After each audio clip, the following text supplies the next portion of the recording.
வேறு எல்லா நோய்க்கும் நம்ம என்ன சொல்லுவோம், எக்ஸசைஸ் பண்ணுங்கள், டெய்லி உடற்பயிற்சி பண்ணுங்கள் அப்படின்னு சொல்லுவோம்.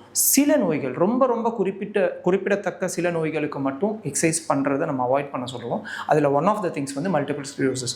உடம்புல இருக்கிற சூடு அதிகமாச்சு அப்படின்னா இந்த மல்டிபிள் ஸ்க்ளீரோசிஸோடைய பாதிப்புகளும் அதிகமாகும். நம்ம உடம்பு ப்ரொடெக்ட் பண்ணக்கூடிய எதிர்ப்பணுக்களே நம்மளுடைய உடம்புல இருக்க செல்லுகளுக்கு அகெயின்ஸ்டாக வேலை பண்ணும்போது சில நோய்கள் வரும். அந்த மாதிரி நரம்பு மண்டலத்தை பாதிக்கக்கூடிய சில நோய்களில் இந்த மல்டிபிள் ஸ்க்ளீரோசிஸும் ஒன்று. இது மூலத்தண்டு இருக்கு இல்லையா, மூலத்தண்டு நரம்பு தண்டு, அது ரெண்டுத்தையும் பாதிக்கக்கூடிய ஒரு நோய்.